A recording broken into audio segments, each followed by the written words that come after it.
Semana 3, então, galera, vamos para recursão, tá? E aqui começa um pouco aí dos problemas da galera. Então, a recursão, a função é dita recursiva quando é definida em seus próprios termos, direto ou indiretamente. A cada chamada, empilham-se na memória os dados locais, variáveis e parâmetros, e endereço de retorno. Função corrente só termina quando a função chamada terminar. Executa-se a nova chamada, que também pode ser recursiva. E ao retornar, desempilham os seus dados da memória, restaurando o estado antes da chamada recursiva. E quando que a gente usa isso? Vai depender do problema, né? Pode ser bem ou mal empregado. Geralmente existe uma versão simples e não recursiva da função. Ela deve ser usada. Usamos recursão quando o problema pode ser definido recursivamente de forma natural, né? Como a gente usa, eu dei o exemplo clássico que ele deixou do Fibonacci, né? Então a gente usa o problema de forma recursiva, né? Ou seja, em termos dele mesmo, né? F de n igual a f de n mais 1 mais n menos 2. Na verdade, para n maior ou igual a, acho que é 3 aqui, eu coloquei 2, mas na verdade é 3. Definir a condição de término, não, tá certo, maior ou igual a 2. Ou condição básica, n0, n1, né? E a chamada recursiva deve-se tentar garantir que está mais próximo de satisfazer a condição de término, né? N deve ser decrementado a cada chamada. Seria essa do Fibonacci, né? Então ele colocou aí até a gente colocou aí o exemplo de código, né? Que você faria essa chamada de recursão. E então eu coloquei aqui no, no código, né? Ó, coloquei até um, um range, né? De 0 a 6, poderia ser até de 0 a 5 aqui no caso, né? Então, coloquei um range de 0 a 5, defini esse mesmo código dele e mandei imprimir aqui para ver o que rola, né? E aí, fazendo aqui no terminal, ele retornou 1, 1, 2, 3 e 5. No caso, até o 5, né? Que seria, eu estou chamando essa função dentro dela mesma, né? Isso que seria a recursividade, né? Fazendo um paralelo, né, pessoal, que até vou deixar aqui para quem ainda não não entendeu muito essa parte. Então aqui, lá ali ele fala menor que 2, né, para ele definir quando é menor que 2 no F1 e no F2, vai ser igual a 1, né? Eu coloquei, acho que deu 1 ali, deixa eu ver. Ó. Nos dois primeiros valores deu 1 ó, no range, né? Do terceiro em diante, deu 2, 3 e 5, né? Então, só para entender que lá no outro, na parte de fundamentos matemáticos, fazendo um paralelo, a gente vai definir essa sequência, né? Então, como que eu escreveria aqui dos 5 primeiros? O F1 eu já tenho, é 1, F de 2 é 1, o F de 3 a gente faria F de 3 menos 1 mais F de 3 menos 2, no caso. Então, meu F de 3 daria o F de 2 mais F de 1. O F de 2 vale 1 e meu F de 1 vale 1. Logo, meu F de 3 vale 1 mais 1, que é igual a 2. Então, meu F de 3 tem que valer 2. Já vou matar aqui o F4. O F4 vai ser F4 menos 1 mais F de 4 menos 2 E aí eu vou ter que F4 igual a F3 mais F2. Meu F4 vai ser o F3 que eu acabei de calcular, que dá 2, por isso que é recursivo. Se eu não tiver o F3, eu não consigo fazer. Eu tenho que ter, ó, teria que passar pelo F3. Deu 2, mais meu F2, que é 1, ó, tá aqui em cima. Então, meu F4 vai ser 3.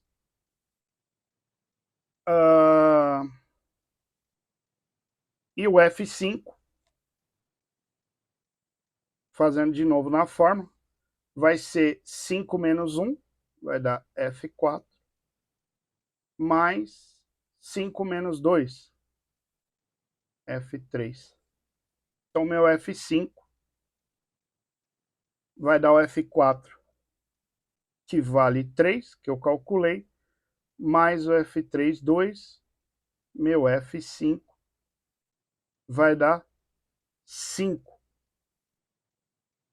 Então, eu tenho que ter o F4 e o F3 para eu conseguir calcular o 5. Eu tenho que ter passado pelos outros dois, senão eu não consigo.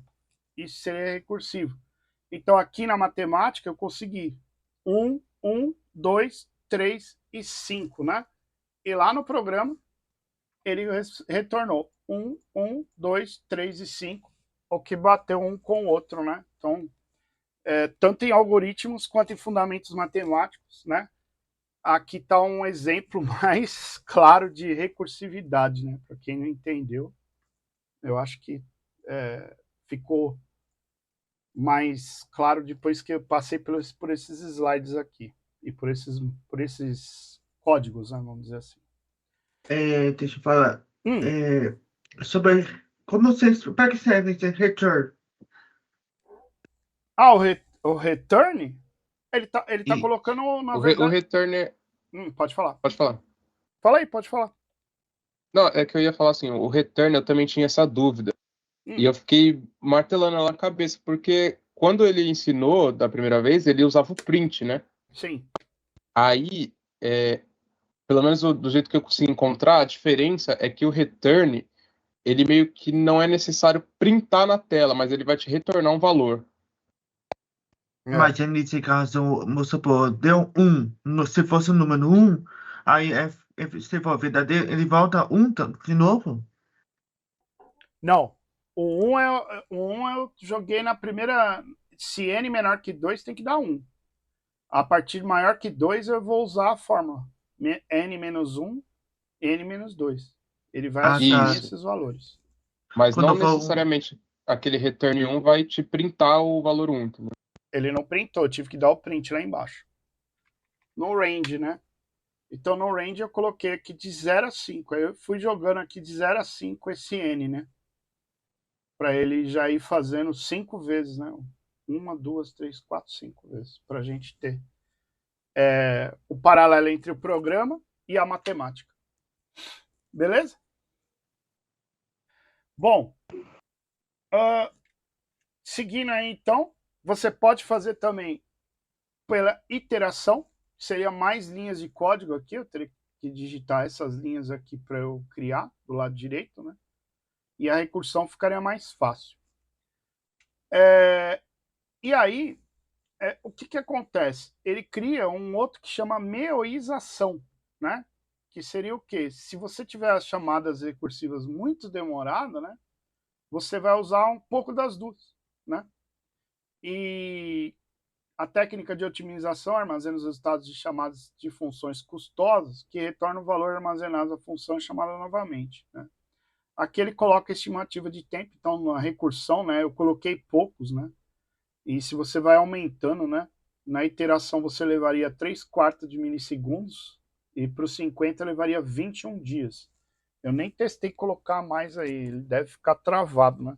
Porque fica empilhando dado na memória para depois ele desempilhar e dar a resposta para a gente, né? Aí a solução que os caras encontraram foi essa meoização, né? Bom, chegamos então na semana 3 questões. E vamos ver que agora que o bicho pega um pouco aqui, ó. Considere o programa em Python. Definiu a função fv, i, né? 2. Se o i é 0, eu vou retornar o v com o i dentro. Caso contrário, retornar o mínimo, né, de v de i, f de v e menos 1. Aí ele coloca embaixo o L, coloca uma lista, né, 5, 4, 6, 8, 10, 12. Print o f, que é essa função que está lá definida, né, de L, vírgula, len de L menos 1. E aí o que vocês acham que vai retornar? E como que vocês fariam para resolver? Bom, pessoal, então aqui o exercício, ó, só para a gente tirar dúvida, né? Coloquei aqui no Python, o mesmo exercício, definindo aqui, ó. Então, se o i for 0, né? Coloquei 0. Então, ele vai retornar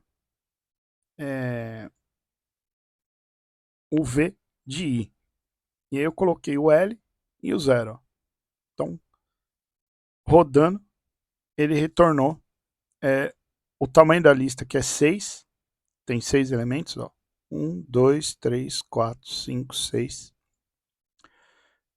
E eu retornei o teste, chamei de teste essa função aqui, né? Coloquei a lista dentro dela, coloquei o 0.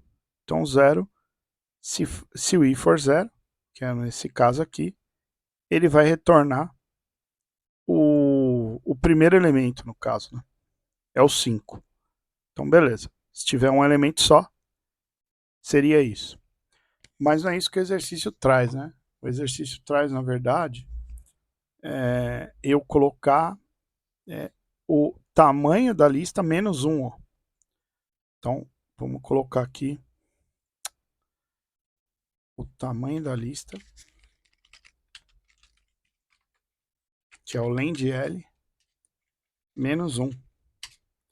E aqui, na verdade, ele vai retornar o valor mínimo. Né? Ele vai buscar na lista toda o valor mínimo. É isso que o programa faz. Ó. Então, vou rodar de novo. Olha lá. Então, o valor mínimo dessa lista, né, seria 4, né? 6, 4, 6, 8, 10, 12. Se eu colocar o máximo aqui, teria que dar 12, tá? Olha lá. O tamanho da lista 6, que é o que eu estou imprimindo, e o teste é 12. Tá aí explicado o que o programa faz, beleza? É isso. Ao tentar resolver o problema de fatorial de um número, basta multiplicar todos os seus antecessores até chegar no 1. Com o uso da recursividade, esse problema pode ser resolvido facilmente, inicialmente sendo dividido por subproblemas menores do mesmo tipo, multiplicando o número por seus antecessores, tomando um tempo de parada de recursão, que nesse retorno deve ser o retorno em 1. Mas isso exige cálculos repetidos. Após análise, avalie as asserções. O uso da recursividade exigida em problemas como cálculo fatorial ou série Fibonacci pode ocasionar problemas. A gente viu que pode, né? Pode ficar lento.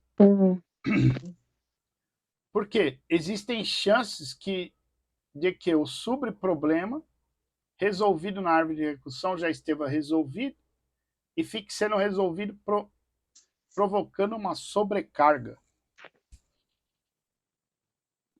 É verdade, ele fala na aula que pode dar também. sobrecarga. Sim. Acho que é um exemplo lá que fala até do dia. Ele deu um exemplo lá que dava sobrecarga, né? Sim. Então, 2 verdadeira e a 2 justifica 1. Vamos ver se é isso mesmo. A 3 de novo é outra questão. Ó. Agora um pouco diferente, tá, pessoal? Cuidado que aquela primeira, agora que ele fala que V de I é maior que V de J, vou retornar I. Caso contrário, eu retorno J. E aí ele faz a mesma coisa. Ó. Imprimir o F de L, o tamanho da lista, 5, 4, 6, 8, 1, 12, menos 1. E pergunta o que o programa irá imprimir. Eu não sei, mas eu acho que pode ser que caia alguma questão dessa lá, viu? Pelo jeito aqui. Ela é bem difícil, né, de ser feitas sem você usar o código, né? Se eu jogar o código aqui no Python e rodar, você vê o valor, né? Mas você ficar pensando o que o código faz aí, ele vai jogar aí -1 ali, ó. E a 4, nos programas que usam recursão, Fibonacci exemplifica a sobrecarga de operador de chamada função, faça necessário que a função é chamada de forma repetida, fazendo uso das mesmas entradas. Se o resultado seja carregado do cache ao invés de ser recomputado. Porque isso para que os recursos CPU sejam economizados. Analise as alternativas abaixo e indique qual delas é a técnica do citado. Então, tomar cuidado, ó, que é repetida, né? E aí ele fala que o seu resultado seja carregado do cache ao invés de ser recomputado. E isso fará com que os recursos da CPU sejam economizados. Então, A memorização? é a É a memorização. memorização, esse negócio aí. A Bianca mandou lá no chat que era a 5 a questão anterior. Então, a Você B, caiu. esse aqui é 5. Ele vai voltar ao primeiro aqui. E o outro, deixa eu ver, que era a primeira, é item E. Vai retornar o 4. Certo, galera? Então esse seria o gabarito EBBC.